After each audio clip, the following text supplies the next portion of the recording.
What is your American dream? My American dream is we all get along and love each other. My American dream is for my grandchildren to have all the opportunity that they should have, fulfill their own dreams, and be fully American citizens. My American dream is peace, humanity, and justice for all. My American dream is for people of all faiths, colors, religions, to come together and to rebuild a system so that it works for everyone. We'll all come together and become the democracy that we really are, and the strong, caring people that we are. My American dream is no poverty, that young black men shouldn't get shot. My American dream is that we can be a wonderful, colorful, diverse America, that we just all love each other and accept each other as we are. My American dream is that every single American, every single person on earth is treated with the same respect and dignity afforded to everybody. Every single human on this planet should be treated with love and compassion. We continue to aspire to what I think we can be as a country, which is what the Statue of Liberty says we are. It's just a welcoming country that's a democracy. My American dream is a nation of immigrants that loves each other without any barriers of color, race, or class. Everyone has a right to the American dream. Groundhog Sam! Hi, everybody! Groundhog Sam here. Happy Friday! And more importantly, Happy International Women's Day! Woohoo! You know I'm a ladies' groundhog. I'm down for the ladies. I think they're amazing. So I'm going to go around the office and give some of the women a rose. Stay tuned. As you all know, some of my favorite women are the women of the call center at Spar and Bernstein. So today we celebrate the ladies of the call center. That's right. Oh. Ladies of the call center, Happy International Women's Day. Oh, you're the best. You ladies all work so hard. Thank you. Oh, yeah. Happy International Women's Day.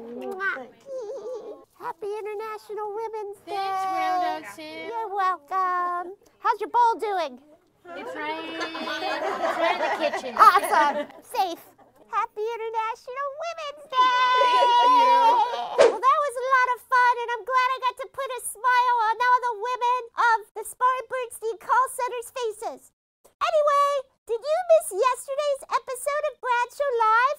Well, in case you did, Brad spoke with Cindy Ortiz Flores. Cindy fled violence in her home country of Honduras with her partner and their 3 children. On the way to the southern U.S.-Mexican border where they were going to ask for asylum, they got separated. And when Kevin ended up getting to the border on his own with their 18-month-old daughter, the U.S. authorities took her away from him until Cindy, after she reached the border and found out that their baby had been separated, was able to get in touch with a group called Mejente. And they, after a lot of work and effort, were able to get the baby back to Cindy. It's a horrible story, and Cindy's story really shines a light on what families are going through when they come to the border, ask for asylum, and then find themselves separated from their children. Something we all need to remember this day and every day. And for Cindy and all the women of Mejente, and the women out there watching us, Happy International Women's Day! But just remember, women should be celebrated every day, not just one day a year. It's a year-long celebration. Woohoo! Happy weekend, everyone! Now's the time you've all been waiting for. It's time for Brad Show Live, starring Brad Bernstein and Jonathan Yo-Yo Elias. Enjoy, and happy weekend, everyone! Woo!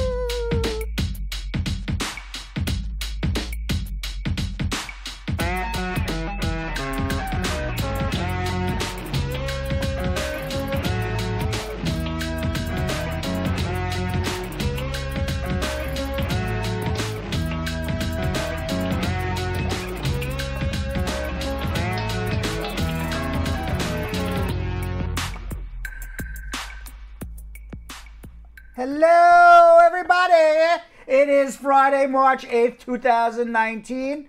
Oh, I thought I had this fixed. Oh well. The blue. that's Friday That's for you. just the way. It's Friday. Is what it is. Blue and gray. Drinking? What? You already started drinking? I should have started drinking. I picked a bad day to stop drinking, really, Jonathan. I said, today's the day I stop drinking.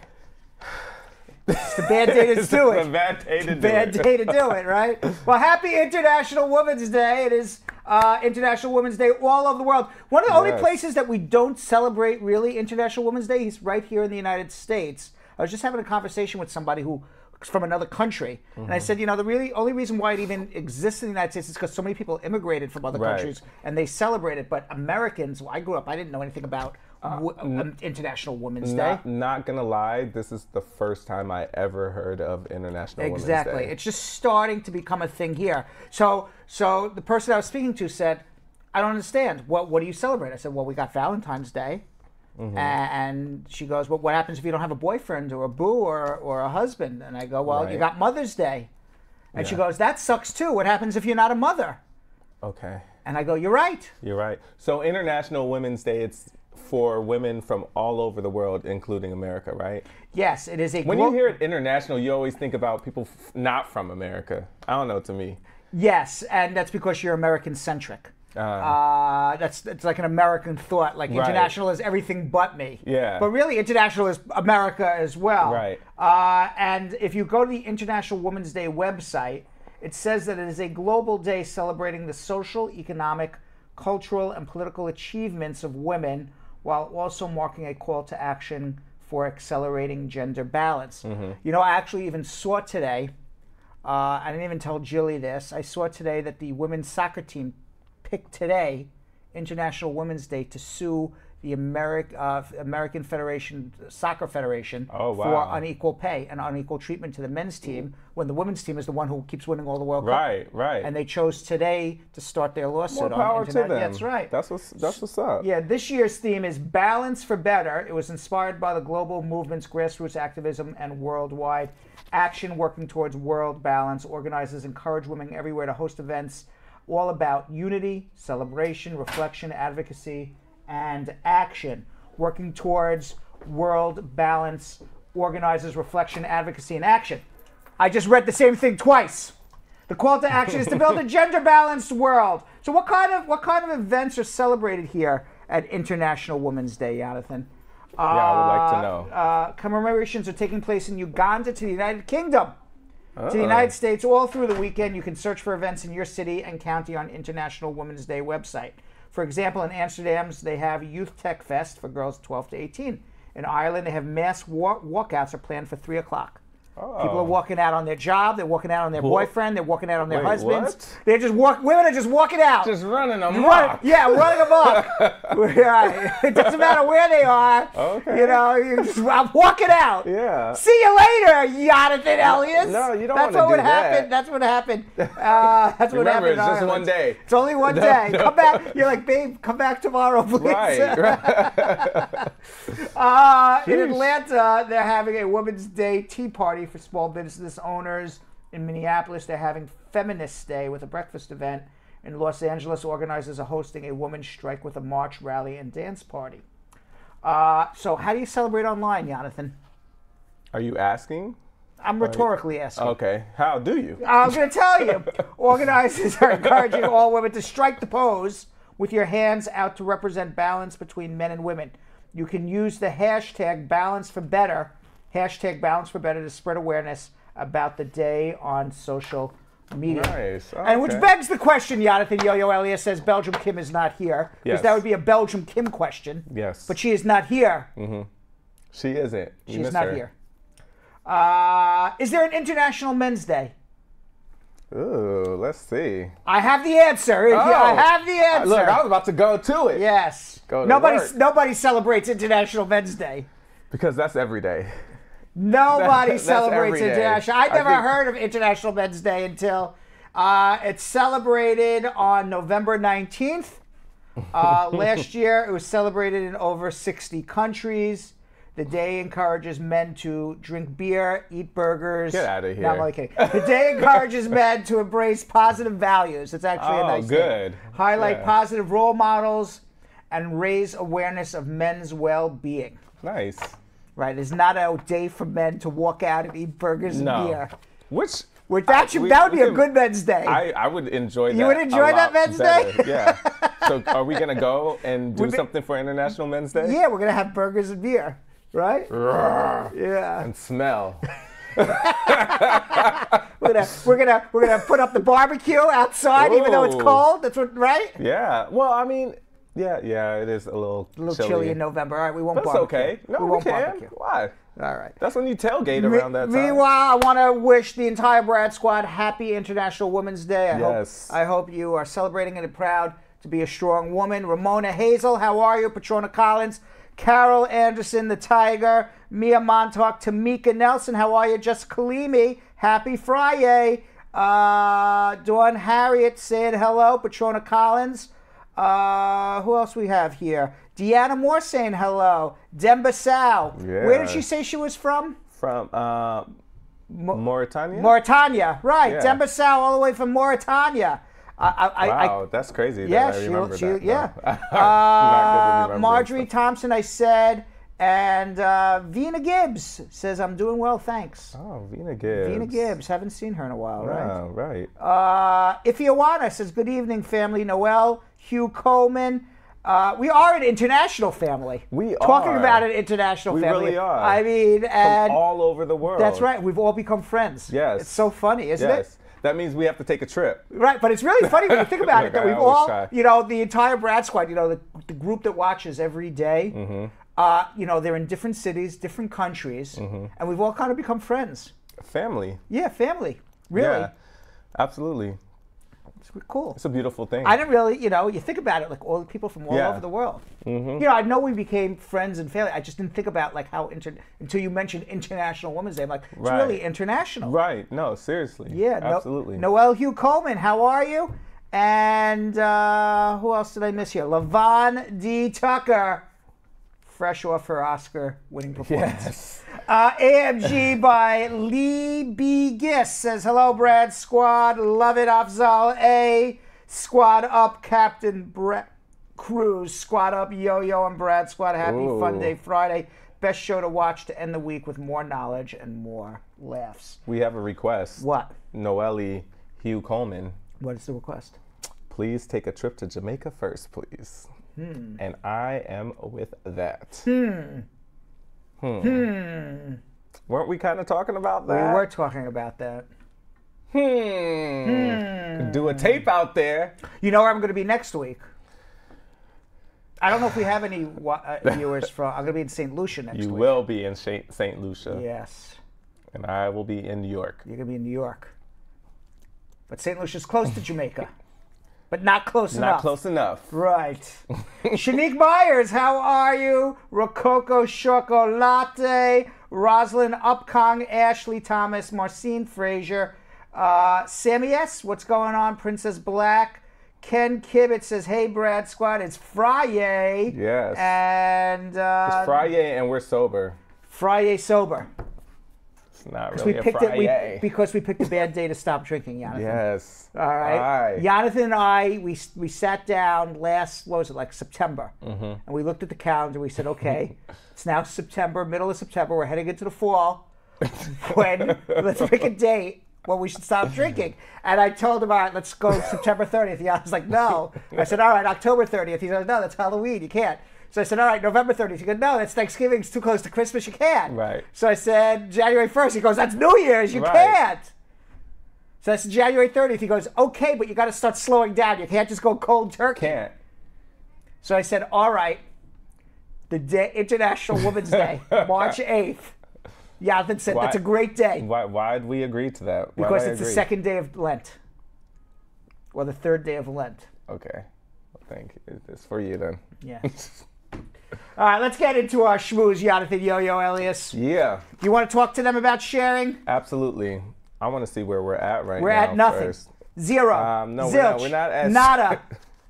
We're not at that. We are at 6 16. That's as good as 0. Right. That we might as well be at 0, right? That's pretty bad. That is so bad. Golly. All right, so right now we're at 16 shares. So what we're gonna do right now, I want everybody to hit that share button right now.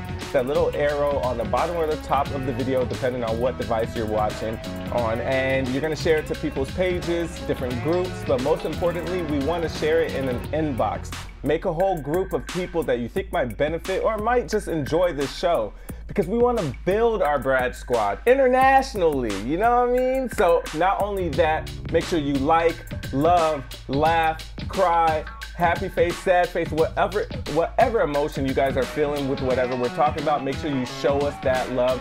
And also, interaction. We want to hear what you guys have to say. Ask us questions through the comments, talk to each other, ask us if you want me to ask Brad something, just ask me on there. You know, like, we love to hear what you guys have to say about everything that we're talking about.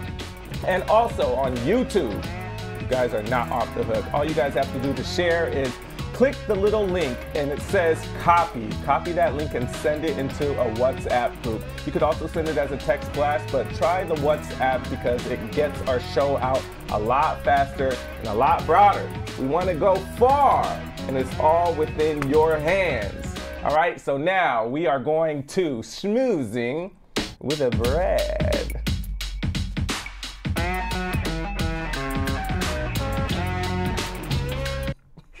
Say that again. Schmoozing with schmoozing. I don't know. You know what? I think I may have to take that back. Schmoozing. You can't say it right. You're not saying it right. Schmoozing with Brad. You're schmoozing. You know it's what? Like you gotta. That's not in my vocabulary. Yeah, it's kind of like drag it out, like you're lying on a couch. You're like, I'm schmoozing, you know. Schmoozing. Yeah. Schmoozing with Brad. Yeah. All right. Like that. Yeah, maybe we gotta work on it. I'm gonna send. The only thing I can't do right. Yes, I'm gonna send over. I'm going to send over an old Jewish man to your apartment this weekend to teach you how to say it. All right, little boy, come over here. What you do is you schmooze. That's always supposed to be Kim's part anyways. Yes. My part is the calling with Brad. All right. Meanwhile, to celebrate International Women's Day, Barack Obama sent out 5 tweets. His first tweet said, on International Women's Day, I'm reflecting on the future we all want for our daughters, one where they can live out their aspirations without limits, and I'm celebrating some of the women who are building that future for us all today. Then he sent out a second tweet, and his first tweet was, he tweeted about the Obama Foundation fellow and head of the Change.org Foundation, Preti Herman. According to Obama, Herman is helping women unleash their power to change societies and leading an initiative that combines online tools with in-person organizing, giving women a voice in their native India and beyond. So replying to Barack Obama, Preti Herman said she's helping women unleash their power to change their societies. As head of Change.org, the foundation, she's leading an initiative that combines online tools with, we said this already. Okay, so then Barack Obama at Barbie Alice said she's helping refugees resettle into welcoming communities in France, offering them job training and language immersion, as well as a place to stay. More importantly, she's fighting a narrative that suggests our differences are more important than our shared humanity. And lastly, Barack Obama celebrated Sephora Kojoto. Now, Sephora Kojoto said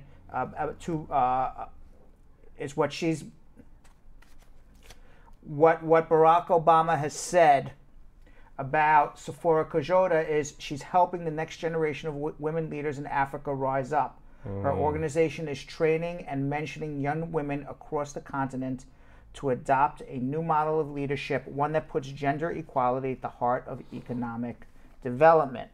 Now, let's compare that. I was going to ask. To Donald Trump's tweets. Please, humor me. Donald Trump writes, on International Women's Day, we honor women worldwide for their vital role in shaping and strengthening our communities, families, and government and businesses.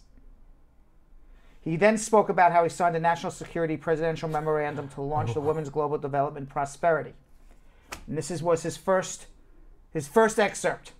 This year, I signed a national security presidential memorandum to launch the Women's Global Development and Prosperity Initiative. The initiative is structured to help at least 50 million women in developing countries fully and freely participate in their economies by 2025. And then he went on, Jonathan, to explain how his tax cuts help women. Through the Tax Cuts and Job Act, my administration is providing tax relief to parents by doubling their tax credit and preserving the child and dependent care credit. Thanks to our economic policies, women's unemployment in the United States has reached the lowest level in 65 years. You know what I love? I love that Barack Obama's his tweets and what he says basically, you know, glorifies and showcases women, some individually, and tells us what they do. And with Donald Trump's is everything he has done. Correct. Which is disgusting. It's like, how are you so vain? You know, Donald, just give the women one day, all right? Let them win. Let them win once. Let them win once. Like, what? Yeah. Meanwhile, Paul Manafort got an easy sentence. Only 4 years in jail for the campaign finance crimes. He also has to pay back $24.8 million. Snap! What? So although he will spend 4 years in jail, he will be pretty poor when he comes out. Probably have no money and owe money. However, he has a second trial that he lost. He actually pled guilty to that one, and they're going to tack on years to his sentence. We'll see what that judge does as well. Wow. Let's see what else is happening here. In NASA, the astronauts are teaming up for first all-female spacewalk. Wow. Yes. So mark your calendars for March 29th to witness a new landmark in space history. The NASA astronauts Anne McClain and Christina Koch. Okay. Koch, K-O-C-H. Excuse me. Are scheduled to suit up. Don't be such a child, Jonathan. Are scheduled to suit up and head outside the International Space Station. And it was going to be the first all-female spacewalk. The Canadian Space Agency flight controller, Kristen Facciol. Come on, what kind of names are these? F-A-C-C-I-O-L. Facciol dropped the news on Twitter saying she will be on console providing support for the spacewalk. That's awesome. So that's pretty cool. The first female spacewalk. Yeah. Yes. That's pretty dope. In more International Women's Day news. It's not really International Women's Day, this news, but apparently it's come out on International Women's Day that during the Super Bowl, the madam who previously owned the spa where Robert Kraft was getting his little handy dandy.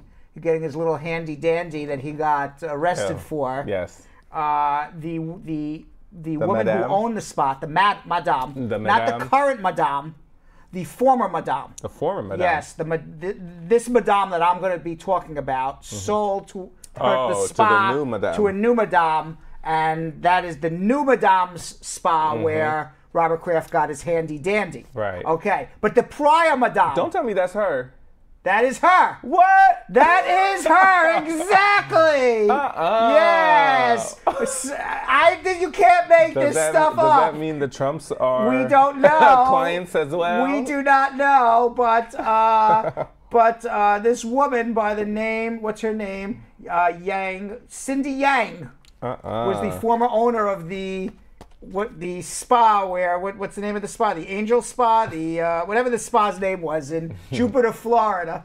The Orchids of Asia Spa in Jupiter, Florida. She was spotted at a party with Donald Trump the weekend of the Super Bowl. Wow. Which is basically around the same time that Robert Kraft, about 2 weeks after Robert Kraft got his handy dandy and they got arrested for it, at a party at Mar-a-Lago, the Winter White House down in Florida, taking pictures not only with Junior there, but with also Dumb Eric and Don Senior himself. Wow.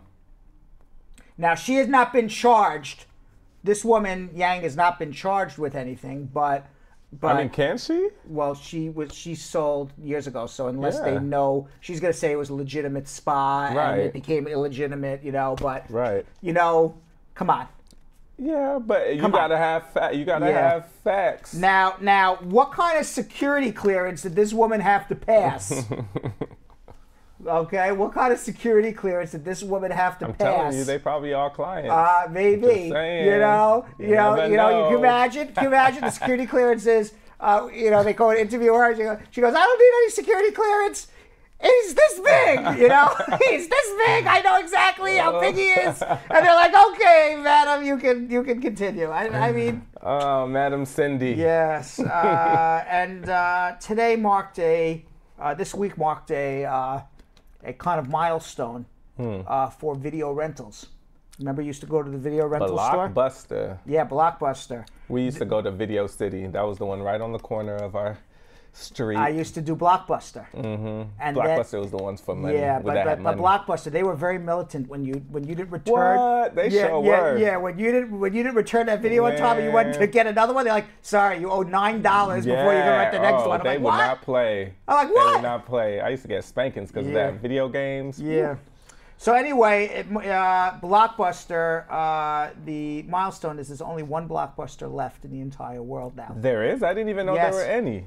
The world is down, as of this week, down to one.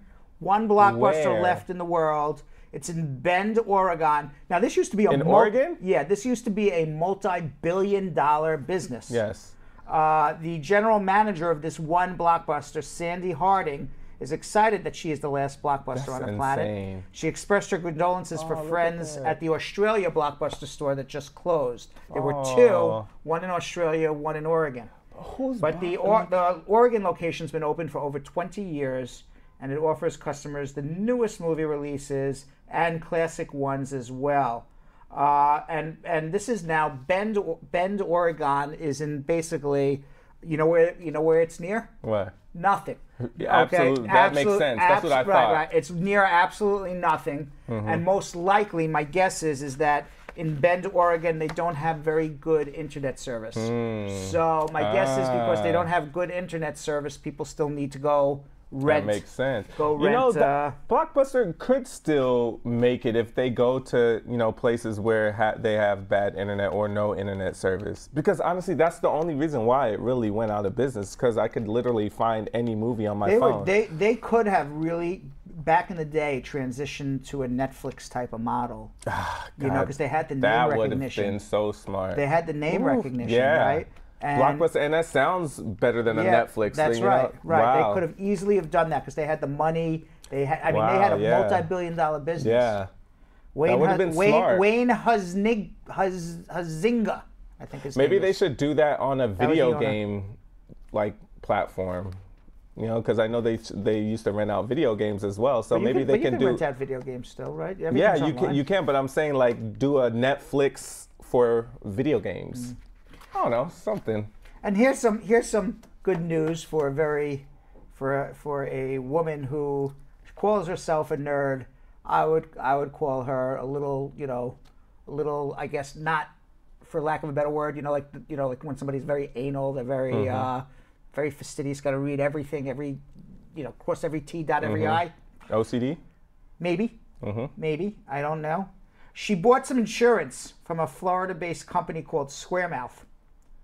And she decided, when you get your insurance contract and they send you a booklet of very small print about all the waivers and disclaimers and what it covers and what it doesn't cover. And they send her this booklet with all small fine print that even me, the lawyer, Brad Bernstein, doesn't read. Right. Okay, I don't read it at all. You don't? No. She read it cover to cover. And buried in somewhere in there, they had a contest, Squaremouth, that they didn't tell anybody. What? And it said, if you are reading this right now, you are eligible to join to become part of a contest to win $10,000. And the company buried the instructions for claiming the prize for the contest in a very, very tiny, small print legal thing, that's pages and pages and pages long. It actually says this. If you have read this far, then you are one of the very few customers to review all of their policy documentation. The fine print read. It included an email address and said the first person who replied would win $10,000. What? Yes. And she was the first? She was the first. So Squaremouth explained the secret of contest on their website after Andrews won. That's her name. Donaline Andrews. She's the winner. We understand most customers don't actually read contracts or documentation when buying something, but we know the importance of doing so. So we created the top secret Pays to Read campaign in an effort to highlight the importance of reading policy documentation from start to finish. Over the past 16 years, what we've learned that many travelers buy travel insurance. This was travel insurance, by the way. Travel insurance? Okay. Who reads cover to cover the travel? This wasn't even like an auto insurance policy. I don't read. You know, it's like, you know, to read 20 pages to get a refund on your airplane ticket? Oh, what? Oh, it says, over the past 16 years, we learned that many travelers buy travel insurance and just assume they're covered if anything goes wrong without actually reading the details of their policy. Donald Andrews claims her giant check, which she's going to put towards a second trip and more travel As she insurance. should. Congratulations, Isn't girl. that great? Because I Isn't that couldn't great? do it. Are you going to start reading now? No. No, because I'm going to read like 100 of them. I'm going to be like, damn, there's no $10,000 Right. I'm going to get so mad. Right? Every time I'm going to read it, like, damn, there's nothing there to win. Sheesh. Yeah. All right, Jonathan Yo-Yo Elias, you go tell everybody what they need to do right now while I get ready to answer some immigration questions. Absolutely. All right, everybody. I'm about to see where we at. We are at a whopping 33 shares. All right, so what we need you guys to do is please share right now. Everybody watching, the 55 people watching that are on Facebook right now at this moment, click that share button. All you have to do is click that little arrow, share it to people's pages privately, private message them, and make sure you interact. Make sure you like, love, laugh, wow, sad face, mad face, whatever you feel or whatever you're feeling about what we're talking about, let us know. And also let us know in the comments too. Let us know what you guys want to talk about. If you know about any story that's coming up.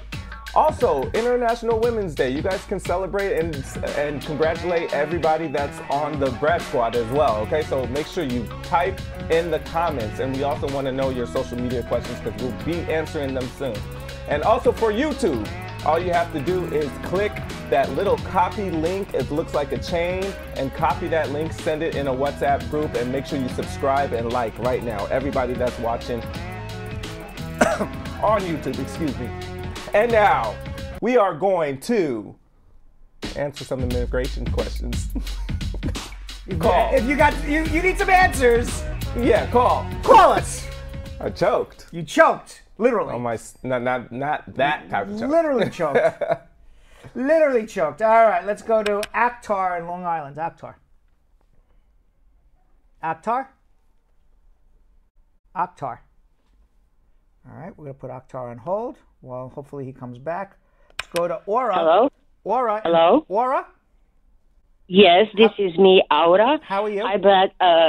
I'm great to hear you. I'm feeling good to hear you. You are a wonderful person, and I appreciate the show you do. Thank you very much. I have a question. Actually, a few. I'll be very short, trying to. So I've been a permanent resident to marriage since 97, and I divorced in 2007 after 10 years. Okay.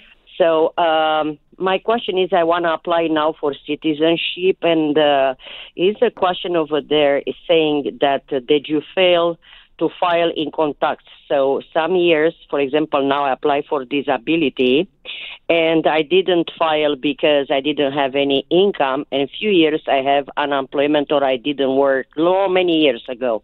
What should I answer? My answer will be... This is the answer.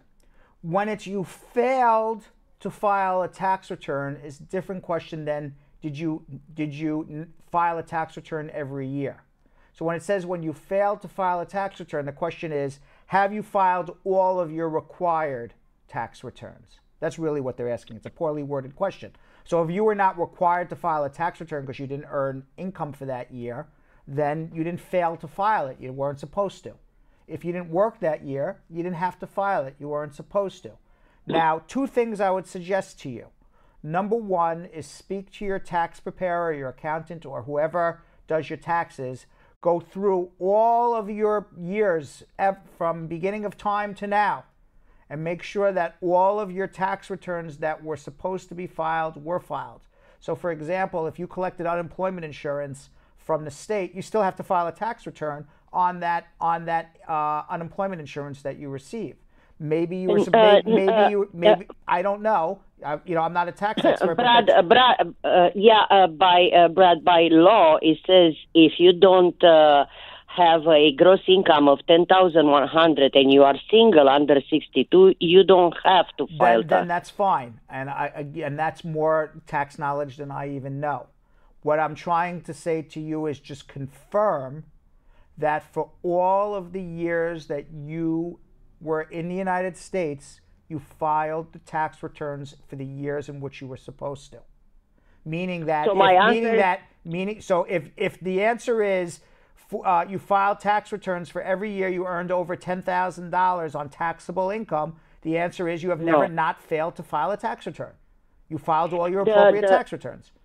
The new forms are 22 pages or 21, but the question is different than used to be. It says, did you ever fail to file tax? So the answer is yes or no.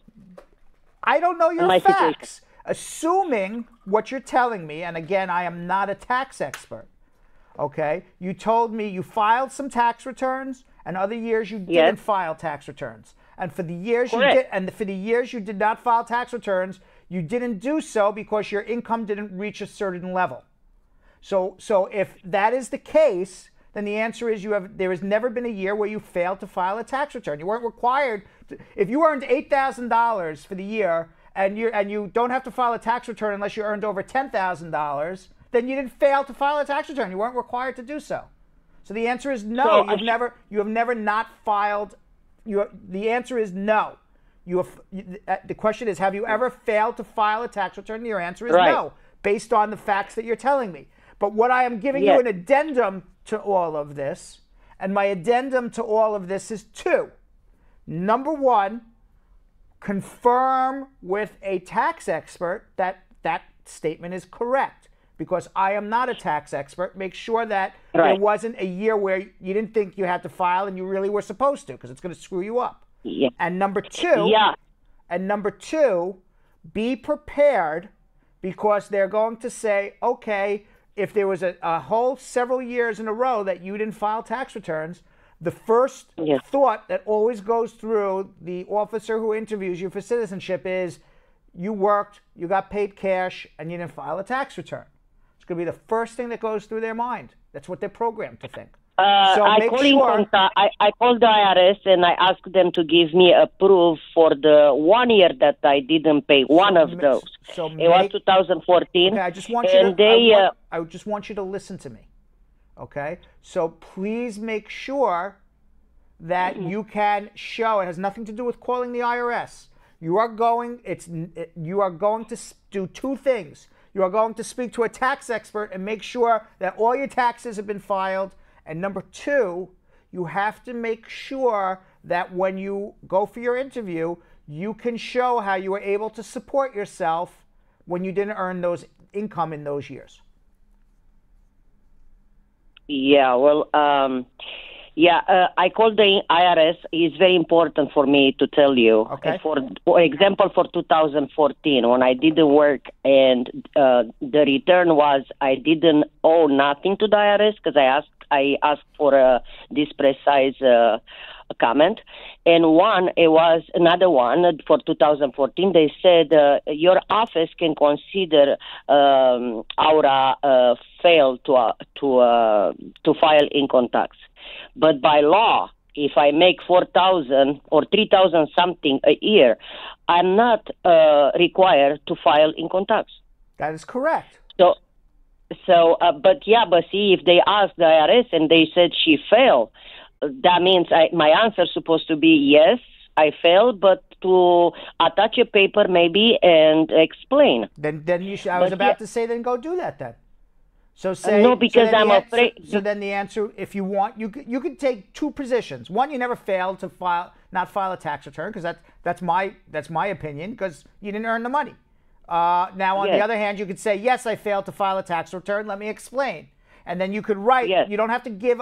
You gave more information than you even need to know.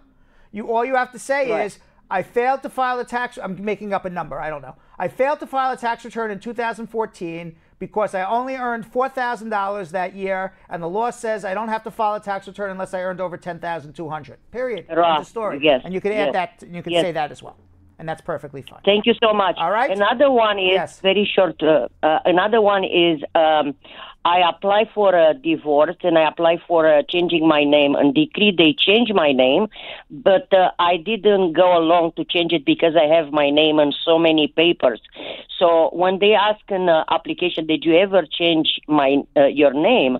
And my green card is the same, and all my papers is the same. I didn't change it, but they require to have the decree, and decree says I change it. So which my answer will be? Correct.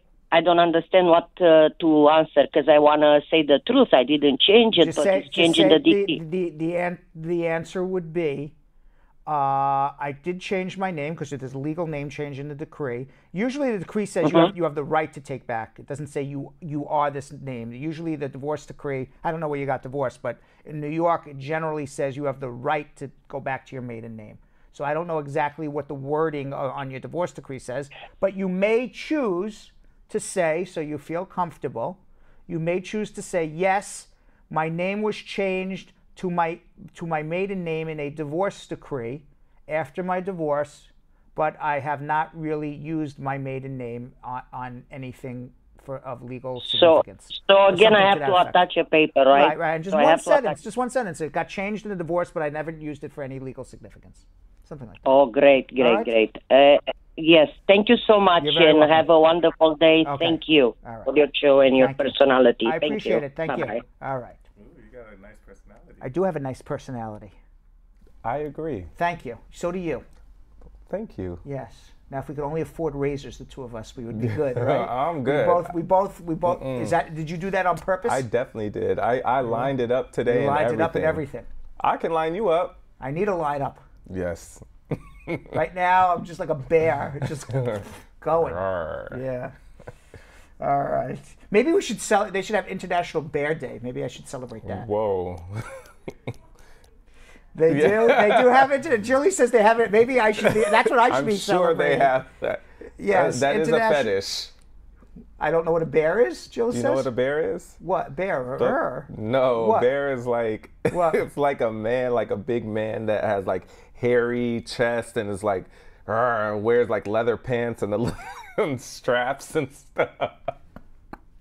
And they're cubs, like the smaller. I'm thinking the animal. There's like a real thing? There is. No, I don't want to be you that. Don't want, you don't want I don't want that. Who wants that? I'm about to show you a picture. Yeah, show me. Julia put up a picture if she could. Go to your all right. Because they're all laughing back there too. Because you don't want to be that. I don't want to be that man. I don't want to be celebrating that. All right. Let's go. Let's go back. Let's go back. Abdullah, how are you? Abdullah. Hello. How are you?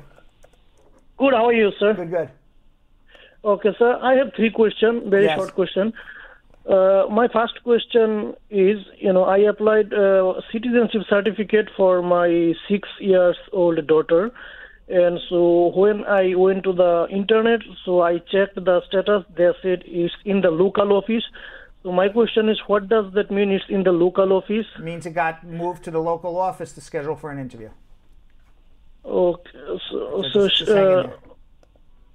Okay, and the second question is, I have a newborn baby who is like 2 months old. Do I have to apply for a citizenship certificate for him also or no? Where was the child born? The child born in USA. No, they're a U.S. citizen by their birth certificate. You just get them. Yeah, I received the birth certificate, so I don't need the just a U.S. passport. No citizenship certificate for him, right? No, just a U.S. passport. Okay. Okay, my third question is, I was searching some immigration question in the YouTube. So I see a couple of your videos, who are talking about the real deal on credit card, something like that, credit repair. So yeah, I'm not a credit repair person. Yeah, but I see that the old host I was with did credit repair, but we don't do that anymore. So I can't answer. Okay, so do you? My question is, so is that okay? Because we trust you. Then, so can I think like this way? Then you appear on this show, so that company might be good. I can't. All I can vouch for is one company, which is Spar and Bernstein. Beyond that, I can't vouch for anything else. But what is that company name? Spar and Bernstein, my law office. But we don't do credit repair. Okay, but I don't vouch for anybody else. Okay. Okay, thank you, sir. All right, let's go to Mohammed in Portland, Oregon. Mohammed. Hi, how's it going? How you doing?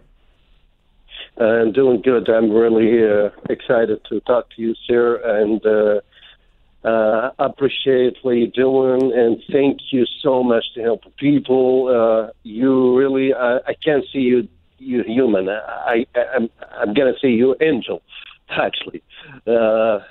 Thank you. Thank you so much. I was had a DUI last year, and the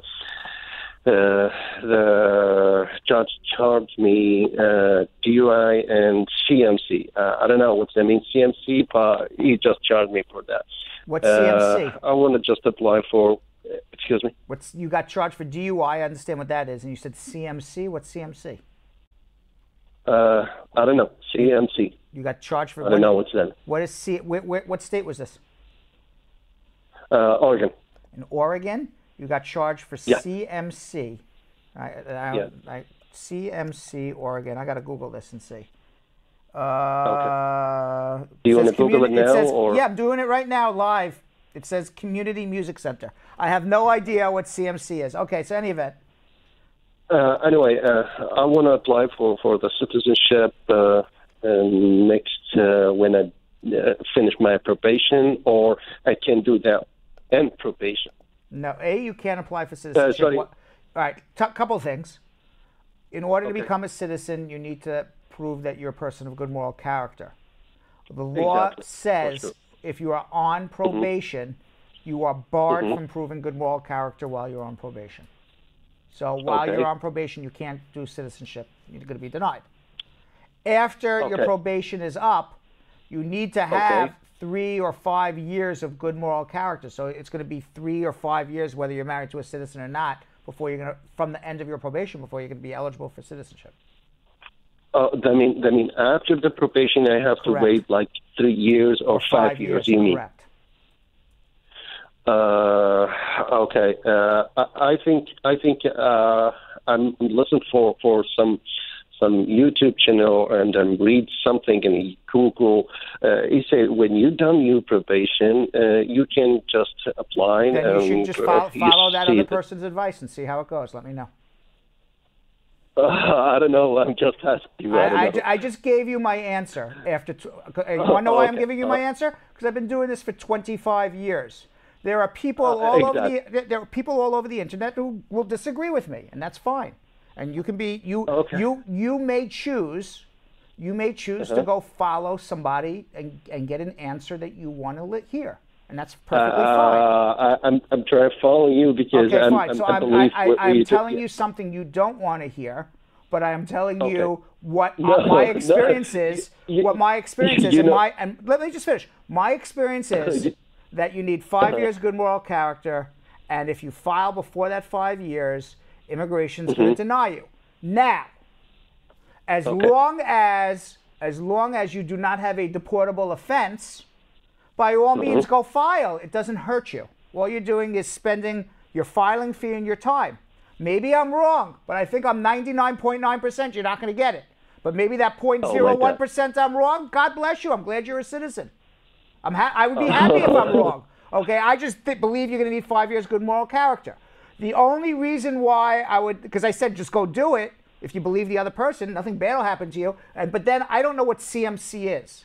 So I just want to make sure before you do it. I don't know too. I don't know. Okay, but I just want to make sure if you do choose to file citizenship at the end of your probation, just make sure you don't have a deportable offense. Okay? Because if you have a deportable offense and they deny your citizenship, you're getting deported. You don't want that to happen. So when I say by all means go file it, I was being sarcastic but half truthful also, because I'm like, all right, go do it. Nothing bad will happen to you. See what happens. But as long as you're not deportable. Okay. But I'm giving you my honest advice, and a lot of times people just want to search for what they want to hear. But I am telling you what the law is. You need 5 years good moral character, and when you're on probation, you cannot prove good moral character. The day you get off of probation, you file your citizenship, immigration's going to say, wait a second, 3 months ago you didn't have good moral character, you're on probation, you're denied, you need 5 years good moral character. And it just makes logical sense. All right? All right. I appreciate you. Thank you so much. Thank you. And you have a good day. Thank you. Thank you. All right. Who? March Higgs. Yeah. Jasmine was like, what's going on with these callers today, you know? All right, let's see. Let's see if we can continue the trend. March Higgs said, I knew Muhammad was going to call before the end of the week. She just knew it. Let's go to Babacar in Baltimore. Babacar. Hi. What's going on? All right. Thank you. First of all, thank you very much for the show and the opportunity to ask for. Yep. So I'm sorry my call dropped earlier. Just wanted to ask a quick question. This is a little technical because it's both immigration and tax related. Okay. Okay. I have my fiance overseas, and we did some engagement party. So I came back and wanted to file for taxes. Is it possible for me to file as a married person? Because although I'm not officially legally married to her over here, I'm intending to marry her as soon as she comes into the U.S. So I just wanted to know if I could file as a married person, and if I don't want this kind of issues to haunt me later on when I go to for her green card. All right, the calls continue. I'm not making fun of you, Babacar. I'm serious. But you're asking me a question. I'm a single man. I intend to marry somebody in the future. Can I claim I'm married right now? And the answer is no. You can't claim you're married when you're not married. Well, the thing is, okay, I'm sorry. It seems to be that simple, but it's actually a legit question because the tax person told me that if I have her passport and intend to marry her. No, that's that's absolute tax fraud. He's just trying to put a dependent on your tax returns to get you a better deduction, but that's just tax fraud. You don't want to do that, especially when you're going to file for her. Immigration's going to look at this tax return and they're going to say, besides committing a crime, they're going to say, wait a second, you've already claimed you're married. Who are you married to? You married her a different time? You're married to a different person? No, you don't want to do that. Okay. All right, just tell the truth. Okay. Well, I intend to do the right thing, and that's why I was clicking around. I just saw your show. Yeah. All right. Thank you, sir. Thank you. All right. All right. Bye.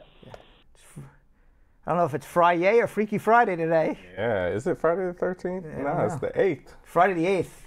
Close. Like my birthday's on the 27th. I'm a Libra, but they say, "Oh, you're close to being a Virgo." We're close to the 13th. Yes. because as soon as my personality doesn't equal Libra, somebody goes, "Oh, you're a Virgo." I'm like, that's the Virgo. I'm like, you know what? You're 3 months away from being a Capricorn, and you must be a Capricorn. You're very close. Right. All right, let's go to Aker in Long Island, New York. Aker. Hello, how are you doing, sir? How are you? Good evening. God bless you and your team, sir. Thank you. First of all. Thank you. You're welcome. I have 2 questions, sir. My first question, I went 6 months back with my wife to local immigration office over here in Long Island, and my interview went very well. End of the interview, I have said, it's all set from my side. I'm giving you 2-year conditional green card, and congratulations. But the only thing, because you have security background back home, so I'm gonna put you in like a security check or something. So now it's like over 6 months. I haven't heard anything from them. Even my lawyer follow up a couple of times, but all in vain. All right. Two things. You said you had a problem back home? No problem. I have a security background because I was over there. I was a police officer, senior police officer over there. Where is over there? Yeah. Pakistan. Pakistan. I'm going to tell you something. Yes. If you were a janitor in Pakistan, if you were a school teacher in Pakistan, if you owned a gas station in Pakistan, you owned a restaurant in Pakistan, you were a doctor in Pakistan, you were the biggest businessman in Pakistan, they are full of crap. They do this to everyone from Pakistan. You want to know why? It has nothing to do with you being a policeman. It has to do with you being most likely a Muslim from a Muslim country. That's why they're doing it. Okay. Because might be the other reason, because I sent over here for some special courses into United States a couple of times from the government of Pakistan. All right. So what I would suggest you do, assuming that your background is squeaky clean, and I assume it is if you choose to, because you may wait another 6 months, you may wait another 12 months, people from Muslim countries are waiting years for security clearances. So if you choose to, we can file a mandamus action. Now the government says, well, we can't give this person a green card yet because we haven't done their whole security background. And our argument is, well, you can't unduly delay this person's green card. Brad, I done more than 3 times my fingerprints. Okay, so let me finish. So the argument is you can't unduly delay somebody's green card. And if you do discover something in the future about it, you can always take the green card away. But you can't just leave him in Never Land forever, which is what they're doing to most people from Muslim countries. So what we do here in our office all the time is we file a mandamus action against the government, and I am telling you, in 30, 60, 90 days, here's your green card. And that's what's going to have to happen. At some point, you're just going to get tired of waiting, and that's what we're going to do. Oh, okay. Right. And my second question, my second question, Brad. My wife, I have 3 kids from my ex-wife back home. So, is she can sponsor my 3 kids back home or not? Your tickets? What tickets? My kids. Oh, your children. Your kids. Yes. Yes. Your wife. Back home, I have three kids from my ex-wife. Your current wife can file for them as long as they were under 18 when you got married. Yes, they all under 18. Then yes, the answer is yes. And how long the process is going to be, Brad? It's supposed to be 18 months, but again, Pakistan could be 3 years. So we may end up doing mandamus actions for them too. But that's what you need to do for yourself right now, for sure. Oh, okay. Thank you so very much. God bless you. Wait, one second. Bye-bye. But one second. And I appreciate what you're saying to me, but I don't think you grasp what I'm saying to you. You're saying, thank you, I appreciate it, goodbye. I haven't helped you. So I'm telling you, you're going to wait a very long time unless you do something against the government. That's my 2 cents. Thank you. Okay. Thank you. I got it. You got it. Okay. I don't know if you got it. But You tried. I tried. That's all that matters. Beth in Boston. Beth.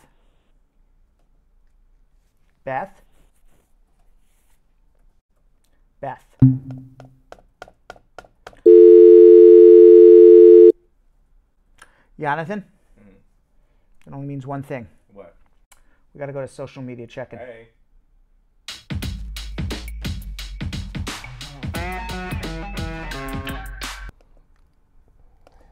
What? Computer is tripping. Computer's tripping? Mm-hmm. Damn. It's a damn. There's a damn. Tripping computer. Tripping computer, but Should we go one more time to social media check-in? Jonathan, this only means one thing.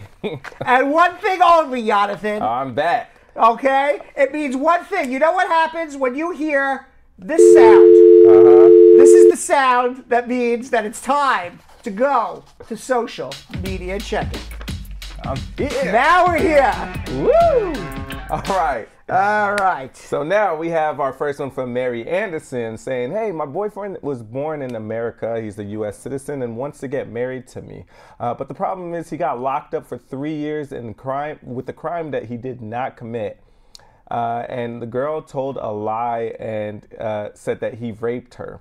He didn't do it. But at the time, he didn't have a lawyer to represent him, so he ended up going by himself alone in court. He pled guilty and no contest. So my question is, will this affect me if he petitions me and files for me, even though he's a registered sex offender? I'm so worried. Please help me.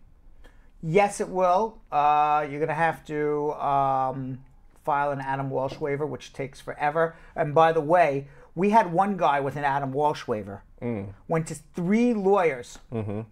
Couldn't get it approved. Appealed. 8 years. Wow. Okay, came to us. Okay, for a sex offense he did like 30 years ago. He's a nice man, but, you know, for, I guess, a sex offender, but he's a nice man nevertheless. Right. What he did was a terrible thing, but it was 30 years ago, and he's had a clean record since. But what was happening was his wife and him were living together, but she couldn't get a green card because he needed the Adam Walsh waiver, and they wouldn't approve it. And the reason they weren't approving it is that the rules that the government laid out was that you have to be able to prove that the woman that is going to live with this man, the wife, has absolute safe living there. And it is impossible. It's an impossibility to prove to an absolute certainty that this woman's going to be safe living with this man who's a sex offender from 30 years ago. Right. We've had psychologists submit expert. Wow. And the psychologist said, nobody could say to an absolute certainty. They could say it's our belief through my interviews and my opinion that this woman is safe, but we can't say I guarantee you so the government kept denying it.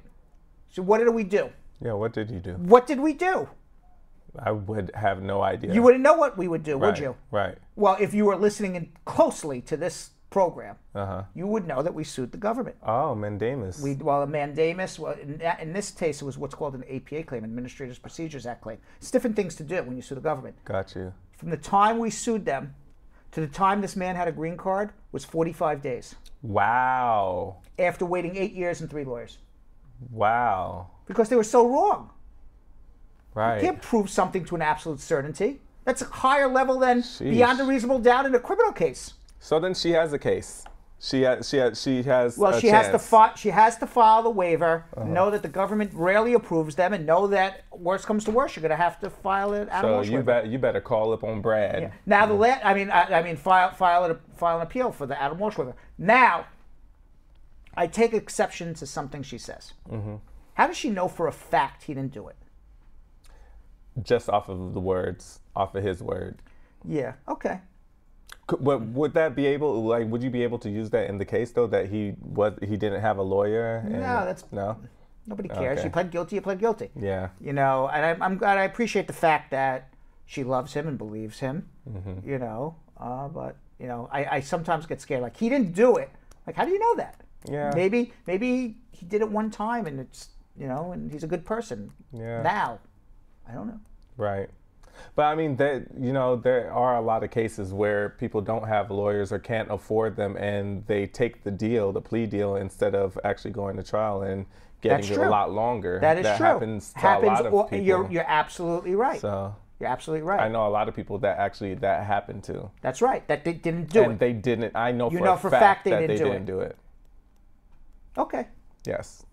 And this is like murder I'm talking about. Right. And I know for a fact that they didn't do it. I would put my life on that. That they didn't do it. Yes. But you know it because you know them as a person, or you know it because the day that the person was murdered, you were with them somewhere else. No, because the people I know that were there with them, like we all are friends, and I know that they said he didn't do it. But he didn't have the money to have a lawyer, and now he's in jail for over half his life. So it could be real. Well, he had a lawyer. He didn't have a good lawyer. He didn't have. Yeah, It was just the lawyer they gave to him. Right. We didn't care at all. Okay, valid point, Jonathan. I actually take that back. Okay. What I said before. You educated me a little bit. Just a little bit. Just a little bit. Yeah, no, it's just like, he didn't do it. I'm like, how do you know he didn't do it? Right. You know, you weren't there. Right. All right. All right. So yes, call Brad. Now we have one for Olajide. Can I file in my adjustment of status even when my spouse didn't make enough money on her tax return? Say it again. Can I file in my adjustment of status even when my spouse didn't make enough money on her tax return? Yes, you can, but you're going to need a second affidavit of support. Okay. All right, our next one is from Katie. Thank you in advance for your advice. I'm married with a U.S. citizen, but we both are from the Republic of Georgia and currently live in Georgia. Last year, my husband flew. Last year, after our marriage, my husband flew into the U.S. and submitted the marriage application for me and my daughter. About a month ago, we received. I'm trying to see the rest. I don't see anything else. Katie, I need more. I don't see the rest of that. So we'll go back to that. Go back to that. Shay Murray says, so I applied for the citizenship and did the biometrics appointment for it. What's the next step and how long until we hear anything? Biometrics, you may hear, you should get your work permit 6 months. It's not from the time of the biometrics, it's from the time you file. It should be about 5 to 6 months from the time you file for your work permit and travel document, and 12 to 24 months for your green card interview. All right. Now, Deba says, applied for my husband's status adjustment as a U.S. citizen when he was in the F1. I'm pregnant now. He's done with his biometrics. Does he still have to do F1 until the adjustment? No. Okay. Jody says, hey, Brad, if I file for bankruptcy, can they petition for someone? Yes. All right, Giran says, I would like to know if possible, what should I do next? I have a lawyer. He filed a VAWA case for me, I-360, I-485, I-765, concurrently on the 25th of July in 2018. I know that the I-485 and I-360 is taking around 22 months, but my I-765 should take about 5 months, and I still don't have an EAD. I talked with my lawyer. He says, just wait and be patient, but I got to work. I've contacted the Congresswoman. It's been a week 9 ago. months now? It's been 5 months. When did he file it? July 25th, 2018. It could be because they haven't extended VAWA yet. Oh no, but the months, but it should take 5 months, but he hasn't had it. He hasn't had it, so it's almost July of last year. So that's more than. It's possible because they haven't extended it. I don't know, but he should have gotten a work permit. So what should he do now? Give me a call and let me see what's been going on. So if he has a lawyer, he could always switch. He could always switch. Yes. You better switch, brother. All right, Rosalind says, still waiting for my response interview from October 24th, 2018, case under review. It's for a mother and 9-year-old child for adjustment of status married to a U.S. citizen. So what should we do? Say it again? Still waiting for the response of the interview from October 24th of last year. It's 12 to 24 months. Don't do anything. Wait. Gotta wait. Ken Kibet says, hey, Brad, what should someone expect from a VAWA interview? For example, what kind of questions? If your I-360 is approved, it's just going to be fraud questions. If your I-360 is not approved, they're going to want to know, prove to us it was a real marriage, prove the abuse, prove you're a person of good moral character. All right. And I got Katie's full one right now. Okay. So this is a woman from St. Louis. This is the one you couldn't read before. I thought she was from St. Louis. No, I didn't say where she was from. Okay. So now it's a very important question. I was arrested for shoplifting in December. It was my inadvertent action, and I really feel bad about it. It was my first and last offense, the misdemeanor. I completed the diversion program, and my case was completely dismissed before the case. So now, will I have any issues on my interview? My husband and I got submitted the marriage case in January to adjust the status, and he also petitioned for my kid from my ex-marriage to bring to the U.S. You shouldn't have a problem because you went through the diversion program, which means that you don't have a conviction for immigration. So you were arrested and the case was dismissed. That's basically what your stance is. You're going to go for an interview. They're going to ask you, have you ever been arrested? The answer is yes. and they're going to say what happened. Case was dismissed. I went through the diversion program. You're going to show them the disposition, and all should go well. All right, Diane Wright says, hey, Brad, my friend got married on May 1st, 2017. She did her interview in Jamaica. It was approved. If she doesn't arrive on U.S. soil till May 2nd, 2019, would she get the 2-year or the 10-year? It's from the time that you get the immigrant visa. Okay. Ken Kibet says, hey, Brad Squad.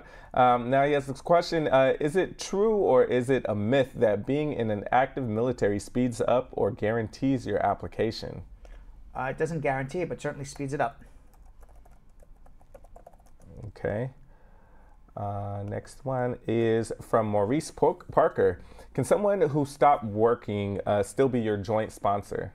No, because they're not working. You have somebody who can't afford to support you, and then your second person who promises to support you doesn't have a job. That doesn't sound very promising for an application. At all. All right, Sammy says, a friend of mine would like to know the timeline to receive working permits and Social Security after filing for adjustment of status through marriage to a U.S. citizen in New York City. 5 months. Yvette says, after refiling, how soon can I file for my son? I asked this question, but I didn't really get a reply that I understood. So I don't have the money for both of us right now. After what? What happened? After refiling. How soon? Refiling what? How soon could she what? File for her son? I don't know what she's refiling. Okay. Yvette, we need more details. Brianna Burr says, can someone on food stamps apply for citizenship? Yes. Pauline says, can a person who files for bankruptcy be able to petition for someone? Yes, and they're not even going to ask for the bankruptcy. They just ask for 3 years tax returns. How about if the bankruptcy is within that 3 years? Doesn't matter. They're just looking at 3 years tax returns on a job letter. Okay. Shujat says, what time is the limit of I-290B? I applied November 27th, 2018. My I-485 was denied. So you did a motion to reopen. It could take years. You're better off just file a new adjustment. Rather than, I always think file the new adjustment, then do the motions. Okay. We have our next one from Ken Kibet. Does Trump really have power over USCIS to slow people's or dictate the immigration process? Yes, he does, because it falls, Department of Homeland Security falls under the Department of Justice, which is under the executive branch, and the head executive is Trump. Sabrina Blessing says, what's the process to file for my nieces? There is no process. You can't file for nieces. So what should she do? I don't know where the nieces are. Need to know more. Need to know more. All right, and that's it. That is it. So we got something here from Anna. All right. Down in Miami. We haven't heard from her much this week. We haven't. We have not. Where you been, Anna? Banana? Yeah, where have you been? Many married couples, they're facing a dilemma under the current administration's strict immigration policies. Our Miami field correspondent, Anna Azcona, discusses what the problem is and her thoughts in another episode of That Just Doesn't Make Any Sense. Hey friends from the Brad Show Live, I'm Anna Azcona. Americans' immigration emergency is that they fear their spouses will be deported if they seek for a green card. U.S. citizen Nancy Sanchez fears that her undocumented husband will get deported if she petitions for a green card for him. The way the Trump administration has gotten stricter, undocumented spouses are at higher risk of being deported. Nancy has already sponsored his 2 children back in El Salvador, and now they can come live legally with them here in the States. But her husband is still illegal. If Nancy sponsors her husband, he will end up being punished and will have to leave the States for 10 years before he's allowed to be back, which is still yet not guaranteed. A re-entry back into the U.S. How does this even make sense that she could sponsor his children, which are not her biological children, but she can't sponsor the man she married?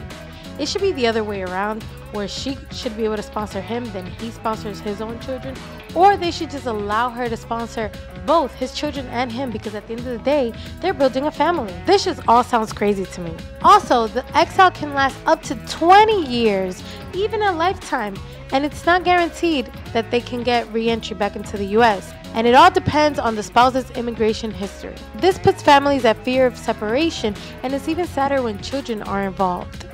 I can't even imagine losing my spouse because of an immigration situation. As a U.S. citizen, I should be able to sponsor my significant other. For example, I couldn't have imagined my father being deported because of ICE. So thank God it was different times. The worst part is that these couples are afraid to petition for a green card because now this gives ICE access to track down their undocumented spouses, which means they can come in at any time. So once again, they're left not knowing what to do because it's like you petition, doing the right thing, and give ICE access to track down your significant other, or you just keep them here illegally. What do you do in this case? Anyways, that just doesn't make any sense, but leave your comments below. All right. So it is International Women's Day, It and it is an opportunity to celebrate womanhood and reflect back on the incredible contributions of women around the world throughout time and throughout space. So we were inspired to look back on the struggles and accomplishments of women around the world and pay tribute to some noteworthy change-making women in an International Women's Day game, which we have referred to by the one and only Jennifer from the Cubicle. Jenny from the Cubicle has come to join us. Out of her cubicle. Yeah, she's out of the cubicle. Jenny from the Cubicle. I didn't even see you pop Yes. out. Right. Well, by the way, when Belgium Kim sees you in her chair, she'll be back here Saturday morning, right? And so is it gonna be Belgium Kim from the cubicle, and it's gonna be It'll be Jenny Belgium from Kim. It could be, you know, if she's. Well, we got to change your name. Yes. Cubicle Jenny. Cubicle Jenny. Yeah, remix it. We could change it around, Cubicle Jenny. So we're gonna play this game, Jonathan. Yes, and before we all play, right. can I ask one more question? Okay, so ask one more social media question, then I'll explain the game. Okay. Of which Jenny's going to be the host. I actually have one question and one follow-up from Sabrina. Okay. So one is an anonymous sender saying, after sending the paperwork to immigration, how long does it take to get the response from immigration? A response, meaning just a receipt, you should get it a couple weeks. Okay. And Sabrina, this is for the nieces. And I kind of already know this because we answered this a couple of weeks ago. So she wants to adopt her nieces. They're living in Jamaica. Okay, so they have to be orphans. And if the mother or father are alive, you got to strip the mother and father of their parental rights before you do it. So you can't just go down and do an adoption in Jamaica, because then that's not stripping of their parental rights. So you need to strip the parents of their parental rights. You need to also file something called a pre-adoption here in the United States, that a judge will sign a piece of paper saying that when the children come to America, I'll approve an adoption. And what you're doing is you're bringing children with no parents from Jamaica, whose parents have been stripped of their parental rights, to America to adopt them here, and then they become green card holders and then ultimately U.S. citizens. But that's something a lawyer is going to need to help you with.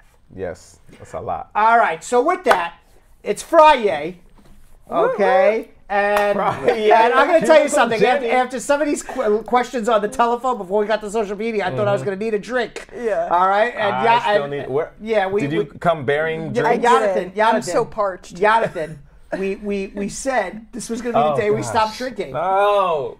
All right. I need it. This is the day Jonathan and I stopped drinking. We picked this day all the way back in September.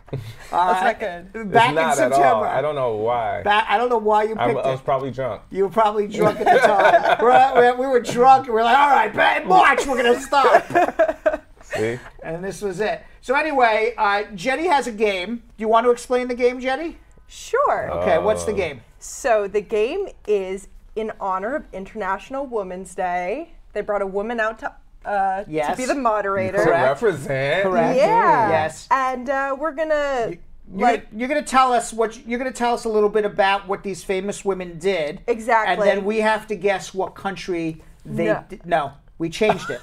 Yes. Let the woman see mansplaining. Mansplaining. Look at that. Yeah. So that's okay. So what we're going to do is I'm going to read a bio or a synopsis of what a badass woman has done in history / or present day, and you're going to guess who this woman is, and I'm going to give you different bullets to see if you can guess who it is. So there's going to be options. Like multiple choice? Exactly. Okay. Yeah, I couldn't think of it. But it doesn't matter what country they're from. No, it does. It says that's Okay, part of fine. it. All right, don't look at That's the part cards. oh, no, I can't read Oh that. my I God, you're can't read that. cheating, Jonathan. That's how he beats me all the time. Oh, please. All right, so our first wonderful woman of the hour is a civil rights activist and journalist who played a crucial role in battling segregation and documenting the struggle through the power of her pen. Together with her husband, she published the Arkansas State Press, a weekly African-American newspaper, and the paper served as a way to advocate for civil rights and highlight the accomplishments of African Americans in Arkansas. She was instrumental in mentoring the famous Little Rock Nine, the first 9 African American students to enroll in all-white schools after the Supreme Court's desegregation ruling in Brown versus Board of Ed. So, is it A, Dorothy Height? Is it B, Diane Nash? Is it C, Amelia Boynton? Is it D, Daisy Bates? E, Fannie Lou Hamer? Daisy. What are my choices again? Okay, so we got Dorothy Height, Diane Nash. Dorothy Height. Dorothy Height, and you say? Daisy. Daisy? Okay, and the answer is? There's no trouble. Okay. Daisy Bates. You got it right. Wow. Good job, Very good Jonathan. guess. Did you know that? Did you know that? I knew Daisy was the first lady of Little Rock. Oh, okay. So that was a good guess. Right. It was. I did not know that. I actually never. I don't know that name. I heard of some of those names, but I didn't know. So I took a wild guess. Yeah. Okay, next. some of them are answering as well. Yes. So everybody who got Daisy, shout out to y'all. Who got it? Who got it right? Oh, Daisy, wow. Daisy was D. D. Was Daisy D? No, Daisy was. Daisy was Christine D. Bennett. Christine Bennett got it right. Daisy Congrats. was D, yeah. Yes. Good job, yeah. guys. Marching says Yo-Yo Pete. I promise on everything I did it. Don't let Yo-Yo On Pete. everything I love, I did it. I'm going to sit back I don't here. cheat. Yes. I just win. Okay, so our next woman, she takes us to Germany circa 1742, where the first woman... The rest are going to know this one. Germany circa 1742. Okay, yes. Good luck, Brad and Jonathan. Right. Is it out of 2? Strap yourselves in for this one. Where the first woman doctor in Germany was fighting for her right to attend university and study medicine. The daughter of a doctor herself, she took an early interest in medicine with the full support of her father, who believed all of his children deserved a good education. As a young woman, she studied medicine independently, immersing herself in medical theories that ultimately led her to challenge the idea that women weren't fit to practice medicine. Is it A, Dorothea Exelben, B, Caroline Herschel, C, Clara Schumann, D, Elke Sommer, E, Herta Müller, and that's it. Yeah, there's no many options. Dorothea. I say it's Clara. Dorothea. It's Clara. Okay, and the answer is... The only name I ever heard of on that was Clara. That's the only name of all of them. I don't even know what Clara did, but I know I've heard that name before. Dorothea. Oh, come on, Jonathan! Come on, you got it right again! See? Come on! And where's everybody's the gonna think bullshit I button? cheated. Y'all saw Where me is like that? this the whole time. You look in the social media I promise I didn't. I promise on everything I love I didn't cheat. I promise. All right, so everybody who said A, Lolita, Lisa Bling Rose. Oh, they all knew it. Oh, Knieve. They all knew it. Yeah, good job, guys. March Higgs. They all knew it. Wow, good job, guys. Boy, I'm not good on my women's history here. Good job. I gotta. Women run the world. Yeah. That's true. Mm-hmm. All right, so their next contendant. The woman was a revolutionary, a feminist, and a symbol of women's independence in China during the Qing dynasty. As a young woman trapped in an unhappy marriage, she began exploring exciting new ideas on women's rights and a new kind of government. Joining a growing movement aimed at overthrowing the Qing dynasty, she moved to Tokyo, Japan, where she could write more freely and enroll in school to learn the language, philosophy, and martial arts. She was known to wear Western-style men's clothing whenever she pleased, a radical move for Asian women of her time. Is she A, Song King Lang, B, Wu Yi, C, Qi Jin, D, San Mao, or E, Zhang King? Qi Jin, C. Since Jonathan cheated, I'm going to go with C also, since he obviously knows the answer. I'm doing C too. Whatever. That would What be was crazy C? if it is. What was C? C was Qi Jin? Qi Jin. That's exactly the answer. Yeah, that's the answer. That's the answer. Come on, I knew it. Are you serious? I knew it. I totally knew it. What? I said whatever Jonathan looked, so I'm like whatever I he said. swear on everything I love. I didn't. You're not. He's not looking. He's looking. Trust He's me. not. Nobody heard of that. No, how would you ever know in a million I'm years that these guessing. people? Yeah, right. All right, so we do have some winners. We have Unique Terry Unique. Lolita Platt, Lisa Bling Rose, Unique Terry Unique. Oh, Marjorie Thompson. Gosh, Demba Sal. A lot of people know. Yeah, good job. Are people looking it up online? Right. They must be looking it up online. And some of y'all are putting it after we're saying the answer too. I know y'all. Yeah, you know how to cheat, right? I promise on everything I'm not. This is crazy. Crazy. That's 3 out of 3. I'm going to take you to Atlantic City tonight. I know. You You know, I am pretty good at that. Like, we should I be am going to a lucky Atlantic guy. City tonight, yeah. That is crazy. Whew. All right, our next wonderful woman is a pioneer of the women's rights movement in Iran. For decades now, she has been putting her own security on the line in the name of elevating the stories of women in Iran and providing serious coverage of their rights in her home country. An established journalist, she founded Zanan, meaning woman, a magazine in 1992 as a response to the lack of women's rights coverage by the mainstream media.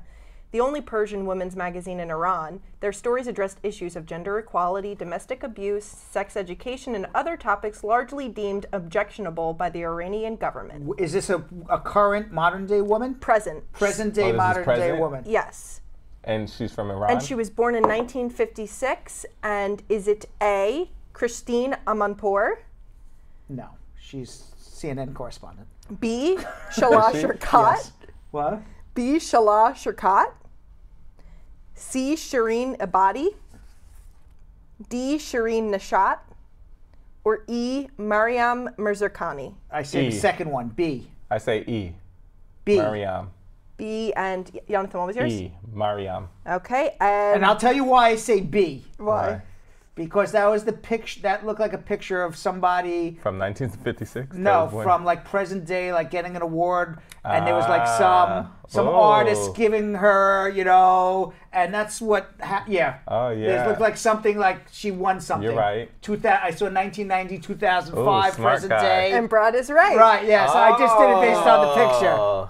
That's good. Yeah. Nice. Good job. Good job, Brad. Only because Lisa Bling Rose says I have to stay with immigration. I want you to know I'm observant. Asset Lindo got it. But that doesn't mean I actually ever heard, I didn't know who she was though. Yeah. I'm learning. Lindo But it's got nice it. to learn all of these things. Yeah. Yes. Yes. Powerful woman. Yes. All right, our next woman is a Pakistani activist for female education and the youngest Nobel Peace Prize laureate. She was born in the Swat district of northwestern Pakistan and used the media to continue her public campaign for her right to go to school. Her voice grew louder, and over the course of the next 3 years, she and her father became known throughout Pakistan for determination to give Pakistani girls access to free, quality education. So this is another key aspect. I'll give you guys a good hint. After having blogged for the BBC about her experiences during the Taliban's growing influence in the region, in 2012, the Taliban attempted to assassinate her on the bus home from school on the morning of October 9, 2012. She was just 15 years old at the time. Wow. Okay. What are my choices? And by the way, we've frozen on YouTube, so. Oh, and we're frozen on Facebook as well. I mean, on Facebook we're frozen, excuse me. Uh-oh. Yeah. That's not good. That's not good. Everybody go to YouTube. Yeah. Jill, if you could tell everyone to go to YouTube. I don't know what happened on Facebook. Okay. So what are my choices? Okay, so the choices are A, Roshne Zafar, B. Jahan Ara, C.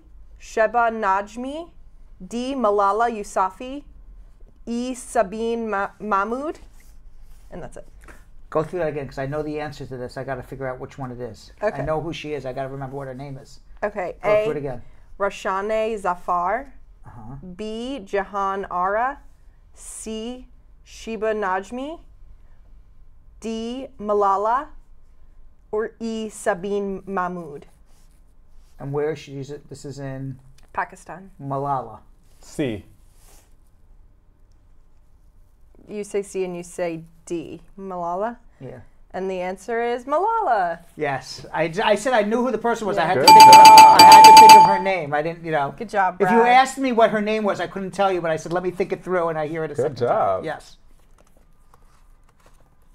And also, she's really good friends with Zainab Abdi, who we interviewed. That's why I knew the answer. Yeah, and that's why I knew the answer. Yeah. Right, but I said I had to listen to the names again to. Yeah.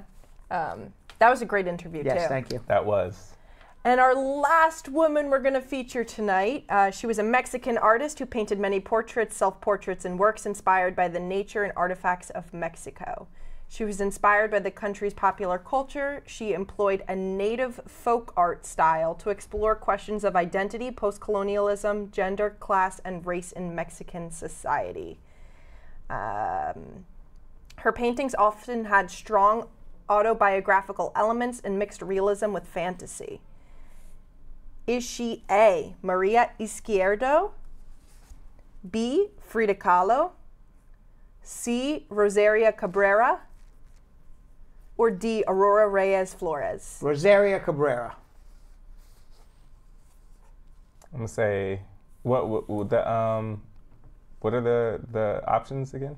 Maria Izquierdo, B. Frida Kahlo, C. Rosaria Cabrera, or D. Aurora Reyes Flores? I'll say A. Maria? And Brad, you say Rosaria? Yes. Neither are correct. It is Frida Kahlo. I was gonna say Frida too. Oh, because I know Frida. I know of her. I thought you. Oh man. All right, so I think we were both 3 for 3, but most important is that I learned a lot more. Yes. We don't learn enough about famous women in history. That's very true. Very true. Because in school I never learned about any of these people. Yeah. Right, but I'm glad that we learned, and it's good. And thank you very Thank much, you. Jenny from the Cubicle. That was Cubicle Jenny. fabulous. Why don't you AKA stay here while we do comments of the day, Jenny? Okay. All right, Jonathan. What are our comments of the day? Absolutely. And something we like to call comments of the day. All right, we have 2. We got 2.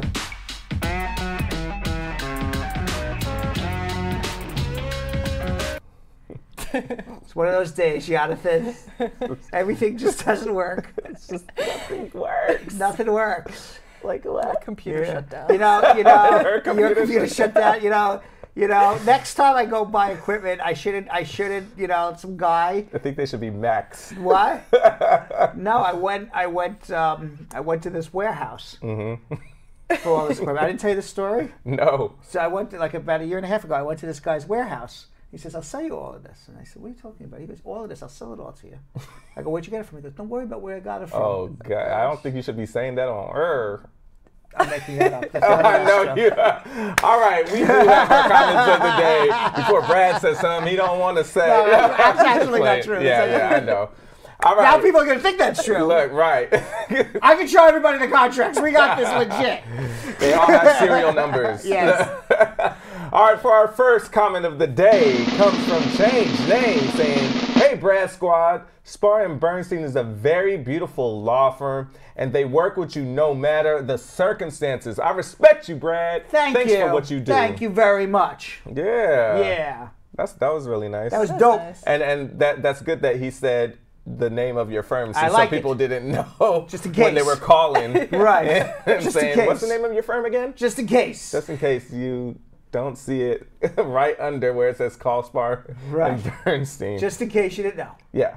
All right, and our last comment of the day for the week comes on YouTube from Fox Racing saying, You must be out of your mind to go to court without an experienced lawyer like Brad's firm. That's right. You need Brad. Thank you, Fox Racing. Right. You need Brad in your life. This man knows. He's always an advocate. He knows. Yes. He Yes. knows. Absolutely. I met him. He came to our office to say hello. yeah? Oh, yeah, that's nice. Yeah, he lives in New York. He came by to say hello. Oh, very nice. Come by again, man. Yeah.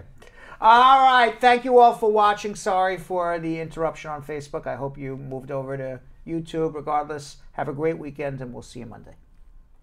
So, Sam, as part of the production, we have to say this disclaimer at the end of the show. Do you mind reading it for me? Okay, but you know, Brad, I have to do everything around here. It's bad enough I've got to remember everything that happened on the episode from the previous day. Forget it. I'll do it. The proceeding was information only and not specific legal advice. Consult an attorney about your individual situation. Prior successful results do not guarantee a similar outcome in the future. To make an appointment with the Spar and Bernstein law firm located at 225 Broadway in New York City, call 1-800-529-5465. That's 1-800-529-5465. Easy to remember, 1-800-LAWLINK. That's 1-800-LAWLINK. Once again, make a call to 1-800-529-5465. And of course, link up with the law offices of Spar and Bernstein, located at 225 Broadway on the 5th floor. If I were you out there, make the call, make the link, make the connection, make it Spar and Bernstein. 1-800-LAWLINK. That's 1-800-529-5465. And now, conveniently located in Hartford, Connecticut on 1 Congress Street. Visit us in Connecticut or in New York at 225 Broadway. That's 1-800-529-5465. 1-800-LAWLINK. 1-800-529-5465.